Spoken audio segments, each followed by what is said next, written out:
El transporte interprovincial vuelve al 100% de aforo, según resolución del COE Nacional. La presidenta de la Asamblea deslinda responsabilidad en gastos excesivos y pide la renuncia a sus colaboradores cercanos. El gobierno presenta su plan de desarrollo, aspira a incrementar sus ingresos con recaudación de impuestos y aumentar el empleo en un 20%. El presidente Guillermo Lasso interviene en la 76ª Asamblea General de las Naciones Unidas. Delincuentes se enfrentan a tiros con agentes de policía tras un asalto a un club privado en el norte de Guayaquil. Hay 10 detenidos. Las noticias en Televistazo con Alfonso Espinosa de los Monteros.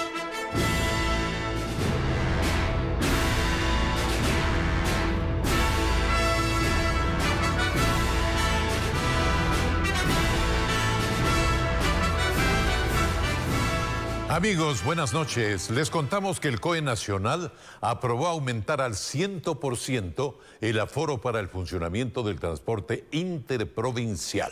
Además, informó sobre los resultados del retorno progresivo a clases presenciales en el país.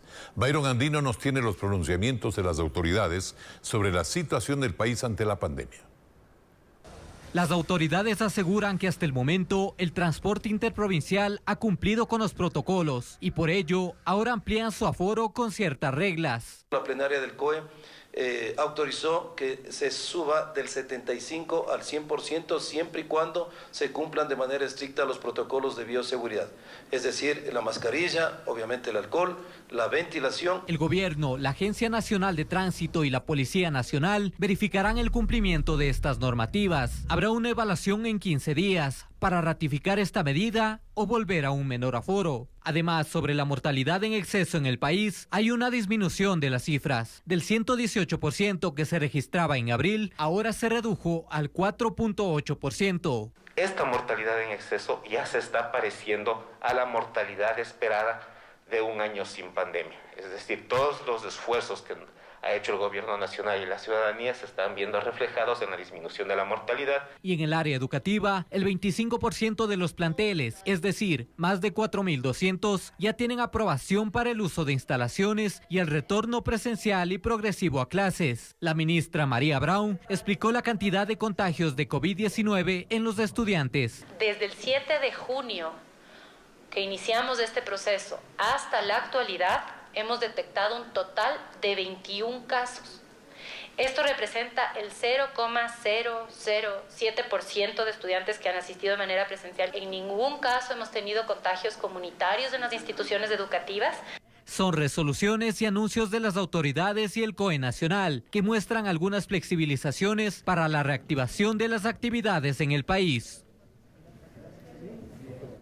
La presidenta de la Asamblea Nacional, Guadalupe Llori, pidió la renuncia a todo su grupo de colaboradores de confianza después de que se hicieran públicos los contratos de alimentación de la Asamblea, así como los gastos de hospedaje y alimentación en los viajes. Francisco Garcés recogió criterios en el legislativo y nos describe lo ocurrido. La presidenta de la Asamblea, Guadalupe Llori, reaccionó a los escándalos que la envuelven.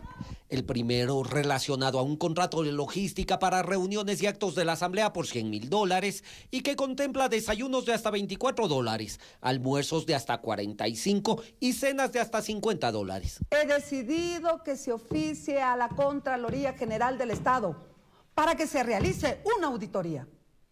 Y como se trata de un proceso previsto para el 2022, he dispuesto que se suspenda su ejecución.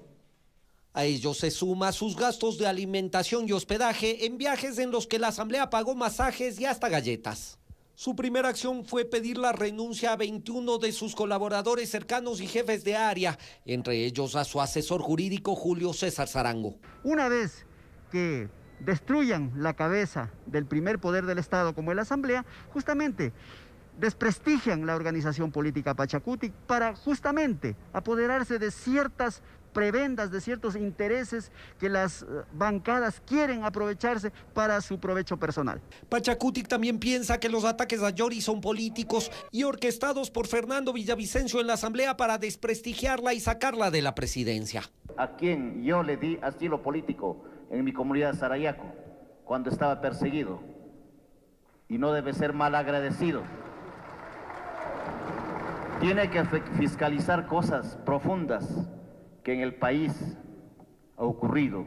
Pese a su defensa, la Comisión de Fiscalización empezó a investigar los temas que envuelven a Yori y Villavicencio quiere tener la información oficial y completa. Todos los viáticos, todos los contratos suscritos entre mayo y septiembre, contratos de personal y todos los contratos de obras y servicios también durante ese lapso. Así la agenda del legislativo se concentra en el nuevo escándalo que la envuelve y que esta vez afecta a la titular de la Asamblea, Guadalupe Yori. El diálogo entre la CONAIE y el gobierno se ratificó para el próximo 4 de octubre. Leonidas Issa confirmó el encuentro con el presidente Guillermo Lasso para analizar la propuesta de las organizaciones indígenas. Un informe sobre el tema con Paul Romero.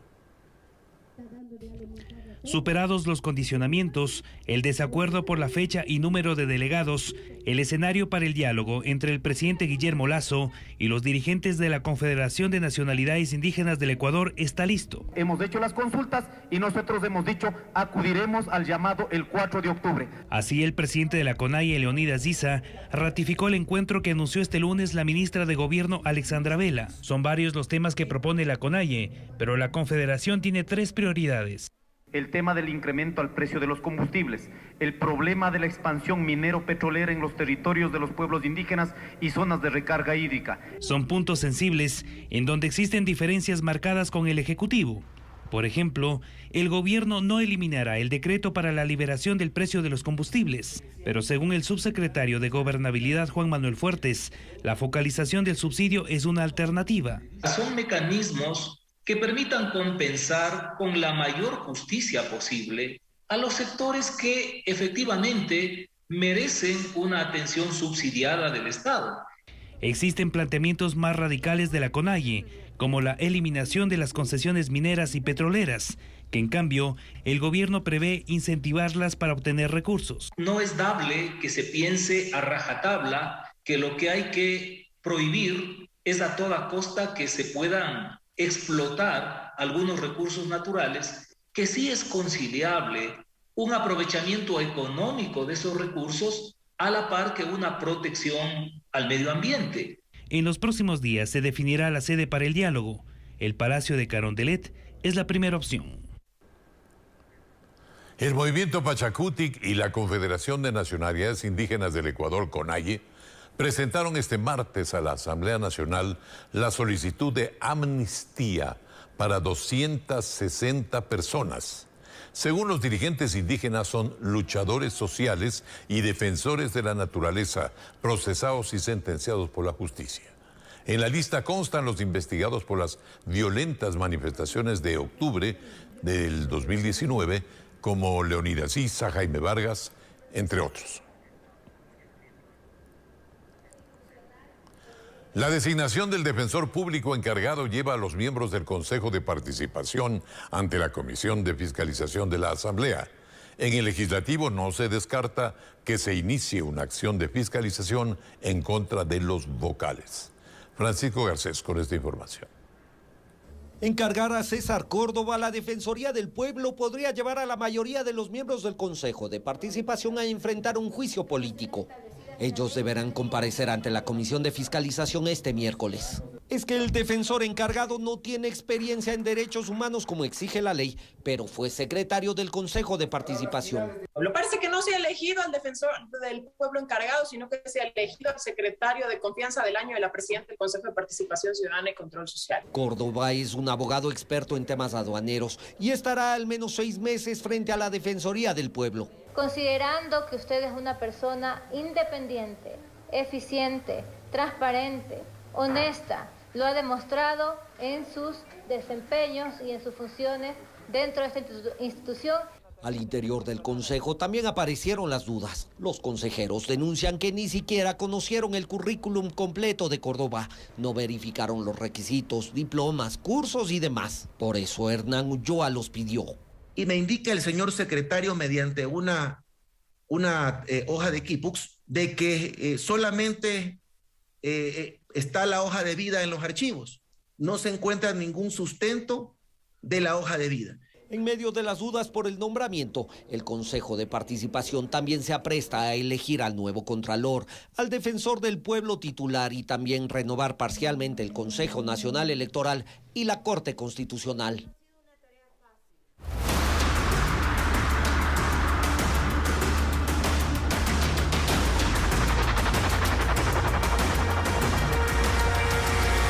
Ambulancias inservibles.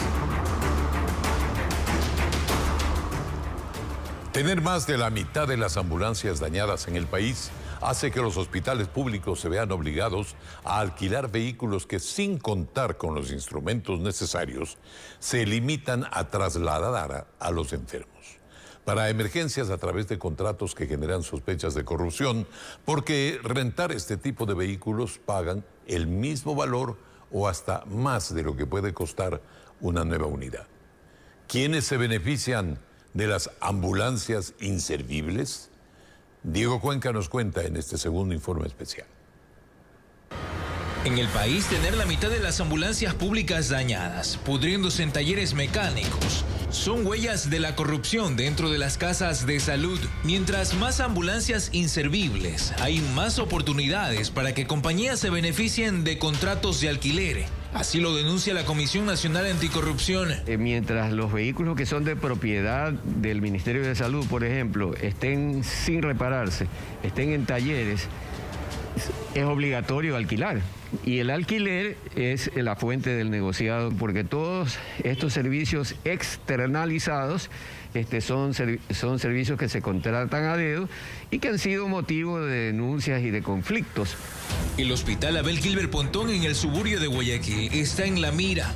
El vicepresidente Alfredo Borrero, en su recorrido en esa casa de salud, constató el caso. Alrededor de $350,000 del Hospital Guayaquil Abel Gilbert Pontón destinó a arrendamiento de ambulancias, con lo cual creo que así a ojo de buen cubero hubiéramos podido comprar 4 ambulancias. Aníbal Manso, secretario del Sindicato de Choferes del Ministerio de Salud, denuncia el abandono de los vehículos de emergencia. Estamos denunciando la falta de mantenimiento de las unidades para evitar este tipo de contratos que generan suspicacia dentro de la ciudadanía. Desde ahí surge la sospecha de las ambulancias que permanecen dañadas al pie de sus casas de salud, como esta, a un costado del Hospital del Niño en Guayaquil, por al menos 6 meses, mientras los enfermos padecen. Si no hubiera sido factible de que nos hubieran dado la mano, mi hijo a la final de pronto estuviera muerto. Un panorama similar se registra en el Hospital de Infectología, en el centro de Guayaquil. Yo tuve que hacer todo lo posible por sacar a mi hijo, andar rogando, buscando ambulancia, y la ambulancia que está aquí está totalmente dañada, no sirve la ambulancia. Por eso la urgencia de reemplazar las ambulancias abandonadas por nuevos vehículos, equipados, listos para salvarle la vida a quienes agonizan por ser atendidos.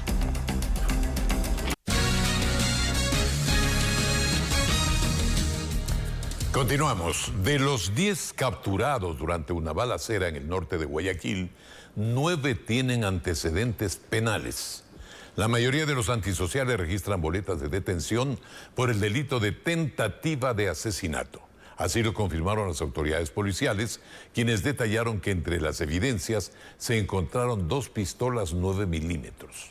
Bessie Granja con el seguimiento de esta noticia.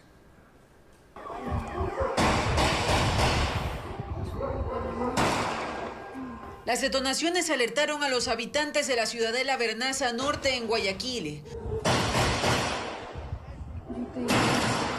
Así, un video aficionado captaba los instantes de terror que vivieron tras una balacera entre una banda de asaltantes y la policía. El enfrentamiento ocurrió la madrugada de este martes. Así de bajito, 50 disparos, pero siquiera unos 10, 12 tipos armados hasta los dientes. La policía llegaron y se dieron balas, fue algo horrible. Según testigos, más de 12 sospechosos, completamente armados, amedrentaron a un grupo de personas que estaba jugando póker y otros juegos de azar. Minutos después, la policía llegó al sitio. Tras conocer esto, los antisociales salieron al parqueadero del inmueble y desde adentro abrieron fuego contra los uniformados. Los asaltantes intentaron huir, algunos escalaron paredes y otros escaparon en los carros de las víctimas. Robaron un carro, incluso que pasaba por ahí, lo encañonaron y lo bajaron y se fueron. El impacto de la violencia con la que actuaron los delincuentes se evidencia en este vehículo, cuyos vidrios están destrozados producto de la balacera que se originó entre antisociales y también la policía. Incluso un patrullero de esta institución resultó afectado también. Hay huellas de proyectiles en una de sus puertas y también en una llanta. Esta mañana las víctimas fueron a recuperar los vehículos que quedaron dentro del inmueble. Uno de los propietarios nos mostró cómo quedó el parabrisas de su auto. Comenzaron a preguntar exactamente por la caja fuerte, por el dueño de la casa. La verdad que muchos de ahí no sabíamos que él la tenía o que existía. Por este hecho hay 10 capturados. La mayoría posee boletas de detención por el delito de tentativa de asesinato. Esta es una organización delictiva, imagínense que tienen boletas de captura, antecedentes y están circulando en la vía pública. En su poder se encontraron evidencias. Como indicios tenemos una pistola calibre 9 milímetros, Stun Ruger, una pistola calibre 9 milímetros, marca Smith Wesson. Se desconoce si los propietarios tenían autorización para la práctica de juegos de azar, pues en las puertas del edificio el municipio de Guayaquil colocó un sello de clausura. Las autoridades policiales desconocían que tantas personas se reunían allí para jugar póker. Extrema preocupación existe en algunos planteles de Quevedo, provincia de Los Ríos, pues vendedores de droga pululan cerca de los establecimientos educativos. Merlin Ochoa nos informa que los militares también encontraron un taller de armas cerca de una segunda escuela. Aquí están alarmados. El consumo y la venta de drogas rodean este establecimiento educativo donde el pasado viernes un profesor recibió 3 disparos presuntamente por microtraficantes que intentaron robarle su moto. El ataque fue en la puerta principal de la escuela, que por seguridad no damos el nombre. Ya salía de la puerta, ahí se escuchó los 3 disparos. Una niña ingresó y nos dijo que habían herido al profesor. Aquí se teme por la vida de los profesores, inclusive hasta de los niños, porque un delincuente cuando va a hacer su fechoría no está viendo a quién va a ocasionar el daño. El plantel está ubicado en el sector más conflictivo de Quevedo, en Los Ríos. Ahí las personas no circulan después de las 7 de la noche por temor. Todos los días, no hay día que no se escuche un disparo, no se escuche un robo. ¿Consumo de drogas? Consumo de drogas también. Ellos siempre andan consumiendo y andan con su arma y bien armados. En total aquí en Quevedo hay 5 establecimientos educativos ubicados en zonas de riesgo por el microtráfico. Pero hay otra situación preocupante. El pasado viernes los militares encontraron un taller de armas a pocas cuadras de otra escuela. Aquellas escuelas que estén dentro de las áreas críticas en las cuales nosotros hemos establecido, vamos a materializar los controles de armamento en los sectores circundantes a las mismas. En esta casa encontraron diferentes tipos de armas de fuego, municiones, accesorios de fusiles y subametralladoras. Por este hallazgo, una persona fue detenida. 9 milímetros entre revólveres y pistolas que podrían ser utilizados tanto por bandas criminales como por ciudadanos que están haciendo uso de las mismas al margen de lo que establece la norma legal. Hemos encontrado en el orden aproximadamente de las 50 armas. Quevedo es uno de los cantones más peligrosos de la provincia de Los Ríos. Ahí se intenta atacar a las organizaciones narcocriminales que se dedican al tráfico de armas para distribuir drogas. En el caso judicial Las Torres, el juez rechazó el procedimiento abreviado de Esteban Celi, hermano del excontralor Pablo Celi, por no aceptar todos los hechos de la supuesta red de delincuencia organizada. Reconoció que recibió una transferencia de $110,000, pero negó que su hermano conociera al respecto. Jacqueline Rodas con los pormenores del caso.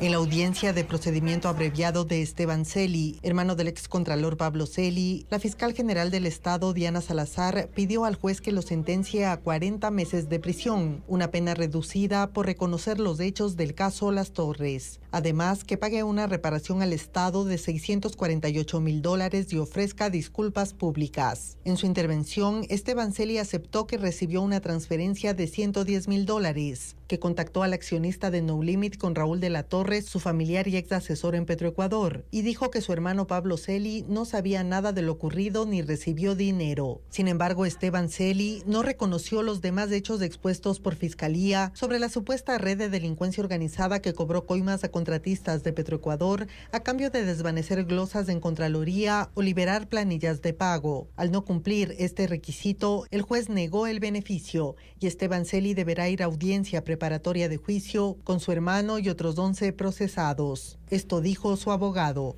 Si es que en el procedimiento abreviado se pretende que exista una aceptación de culpabilidad del hermano, esto le corresponde a cada quien, pero los hermanos no pueden declarar los unos contra los otros. Y también muy importante es que el hecho de que eventualmente se acepte el procedimiento abreviado para mi cliente no implica que las otras personas tengan que defenderse. Insistirá en el pedido de procedimiento abreviado. Apenas el juez dio a conocer su negativa, presentaron nuevamente la solicitud ante la fiscal. Este martes también debía instalarse la audiencia preparatoria de juicio, pero se difirió por diligencias pendientes. El gobierno presentó a la Asamblea Nacional el Plan Nacional de Desarrollo para el periodo 2021-2025, denominado Creación de Oportunidades. Juan Carlos Aizprúa nos informa que una mayor recaudación de impuestos, la reducción del gasto del gobierno y el aumento del empleo formal son algunas de las metas planteadas por la actual administración. El documento ya se encuentra en la Asamblea Nacional para conocimiento de los legisladores. Fue presentado por las autoridades de la Secretaría Nacional de Planificación este martes. Es el Plan Nacional de Desarrollo que el gobierno de Guillermo Lasso se ha propuesto cumplir para mejorar la situación social y económica del país entre los años 2021 y 2025. Este plan busca aliviar las necesidades más sentidas de los ecuatorianos y sobre todo la generación de oportunidades que en este momento se traducen en generación de empleo. El documento denominado Creación de Oportunidades plantea que entre 2021 y 2025 los ingresos al presupuesto estatal por impuestos suban del 32 al 35%. Además, que los gastos del gobierno bajen del 78% al 76%. Atraer 30.000 millones de inversiones en 4 años de gobiernos. Darán como resultado el engrosamiento de la clase media ecuatoriana en un 30%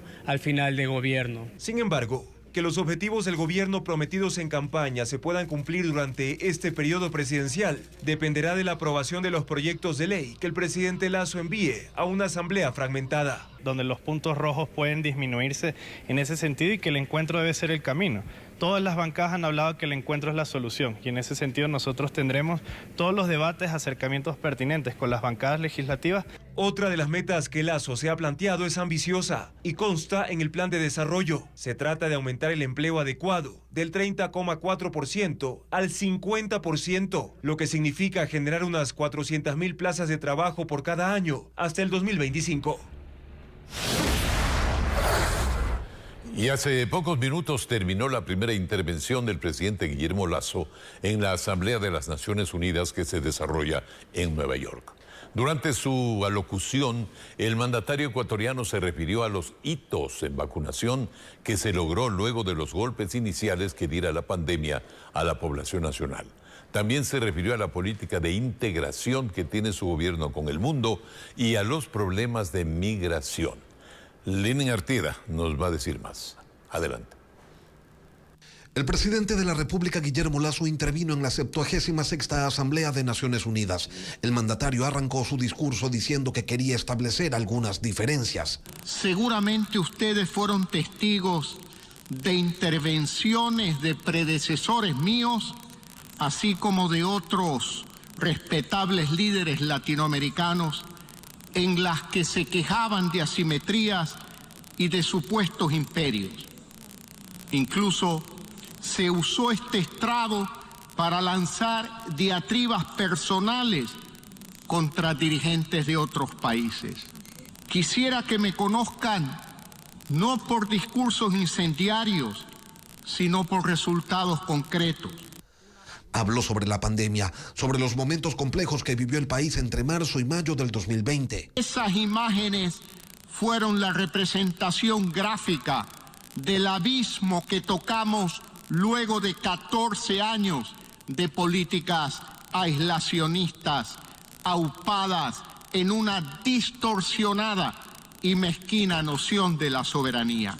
Y también se refirió a su plan de vacunación, al cumplimiento de la oferta de campaña y de cómo se lo había logrado. Ecuador es hoy, a menos de 4 meses de haber inaugurado un nuevo gobierno, un caso de éxito en el ámbito de la vacunación. Este logro es también, y en gran parte, un mérito de la diplomacia mundial. Lasso también se refirió a la migración, la que el Ecuador ha recibido de Venezuela, la que desde el Ecuador se genera hacia los Estados Unidos. La migración es la clara señal de que los ciudadanos del mundo quieren más integración, no menos.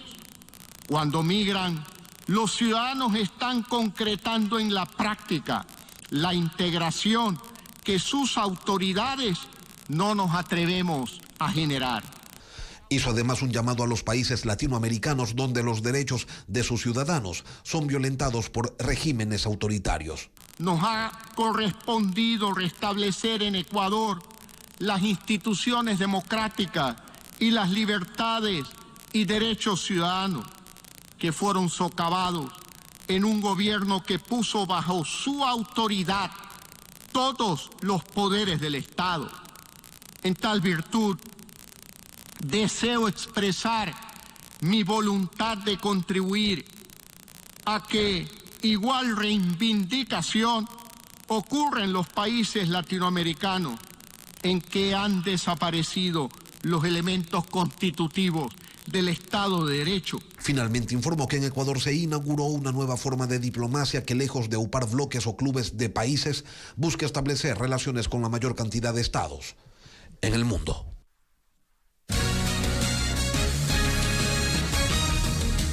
Seguimos. En Quito, la avenida Simón Bolívar sigue siendo escenario de mortales accidentes. Una activista por los derechos de los animales murió tras ser atropellada en esa vía a la altura de la parroquia Nayón. Alex Pila estuvo en su sepelio y nos relata lo ocurrido.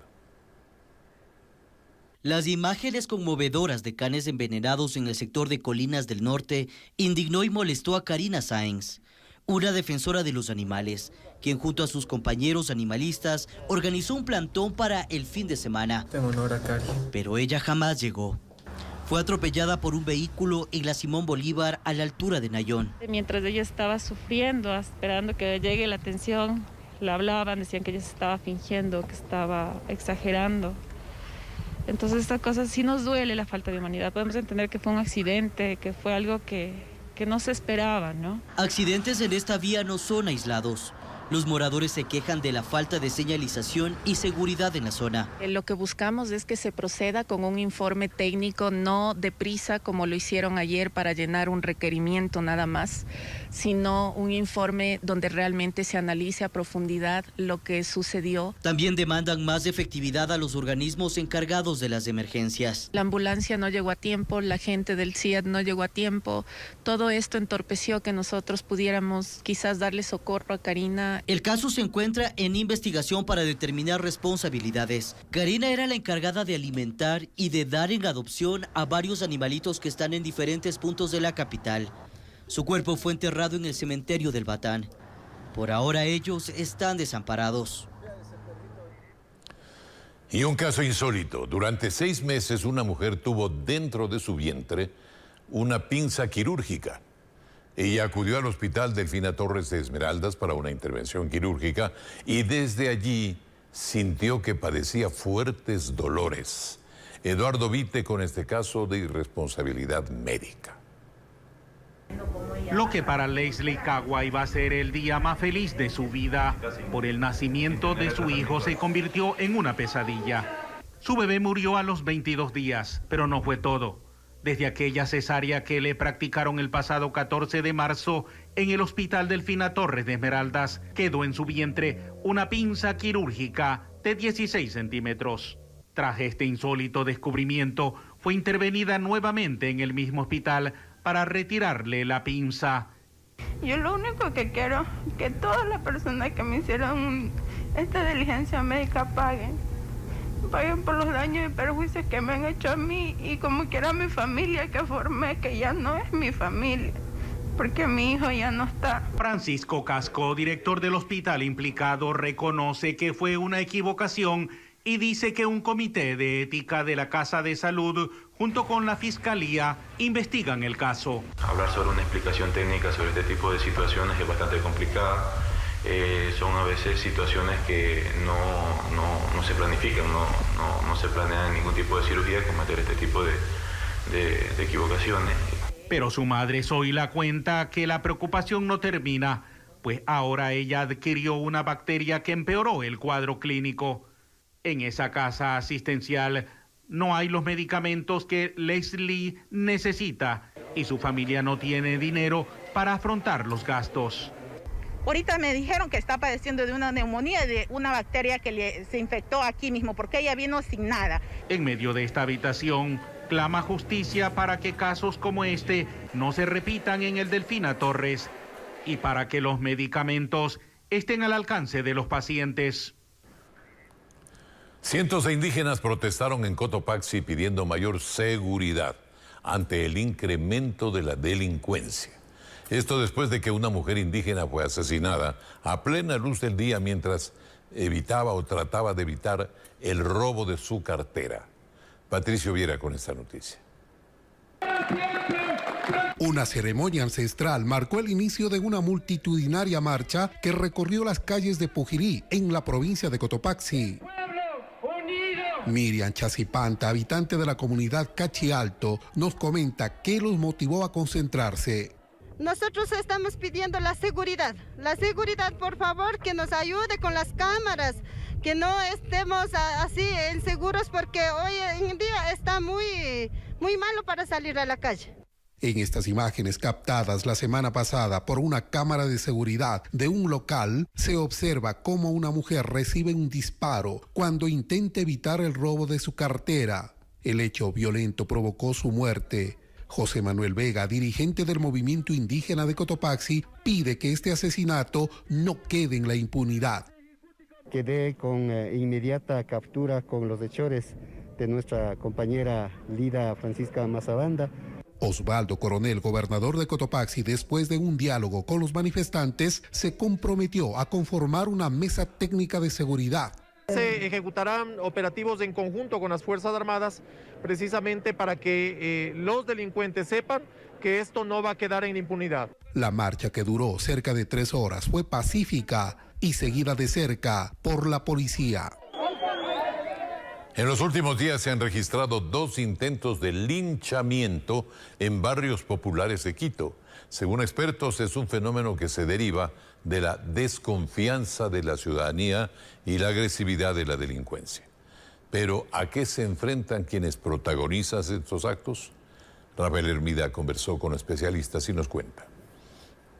En Chillogallo, sur de Quito, fue un agente metropolitano de tránsito quien impidió que un hombre acusado de robo sea linchado por la ciudadanía. Un hecho similar ocurrió la tarde de este lunes, también en el sur. Comerciantes de vehículos retuvieron a 3 personas, un hombre y 2 mujeres.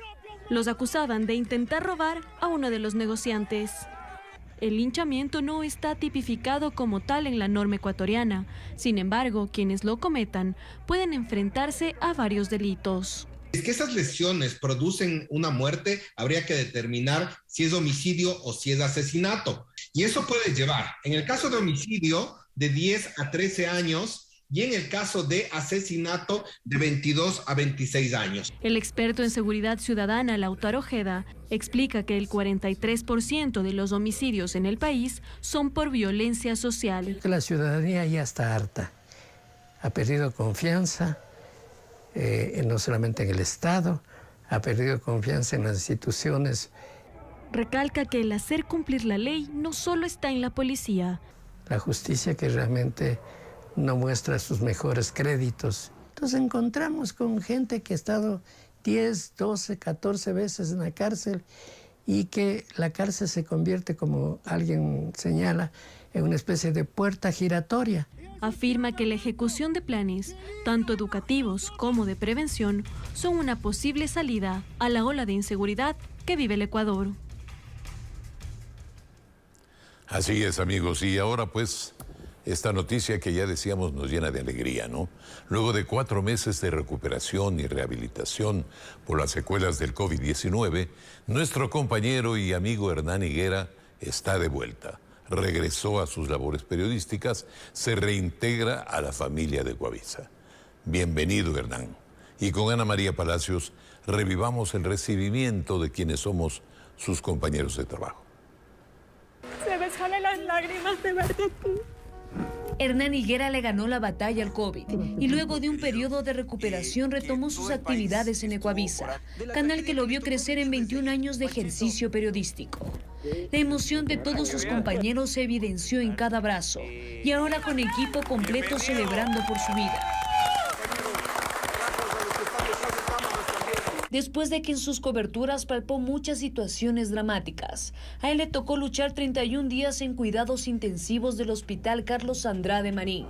Y luego de una complicada rehabilitación, está feliz de volver a su segunda casa. Me han sacado muchas lágrimas, muchas emociones y el agradecimiento a todos, porque fueron un puntal fundamental, sobre todo para mi familia. Y esta es la parte de la terapia que a mí me falta para recuperarme. Sé que voy a estar bien, a la gente decirle que ya estoy listo y presto para retomar los trabajos que veníamos haciendo. Sin duda una difícil experiencia que le dejó un mensaje de vida. Saber que Dios existe, saber que la oración es poder, saber que la solidaridad humana se puede convertir también en un milagro. El milagro de la vida dice que lo transformó. Su vida cambió por completo. El valorar todo, absolutamente todo lo que la vida me provee. El respirar es un milagro, porque vivir ahogándose, esos días que yo me ahogaba, era fatal, fatal. Su esposa, quien lo acompañó en todo momento, solo tiene palabras de agradecimiento. Pero ahora estamos felices también de verle a Hernán que regresa a su lugar de trabajo, a hacer lo que ama, como a él le digo, y yo estoy ahí para apoyarle. Fue un momento muy difícil el que pasamos, muy duro, pero la fortaleza que nos dieron ustedes como amigos, como televidentes, como compañeros, es eso lo que nos tiene ahora aquí. Atrás quedaron los momentos tristes. Hoy hay optimismo y agradecimiento en la familia, compañeros y televidentes. Hernán seguirá con su mística periodística, contando historias y trabajando para su gente. El sistema educativo tiene graves falencias.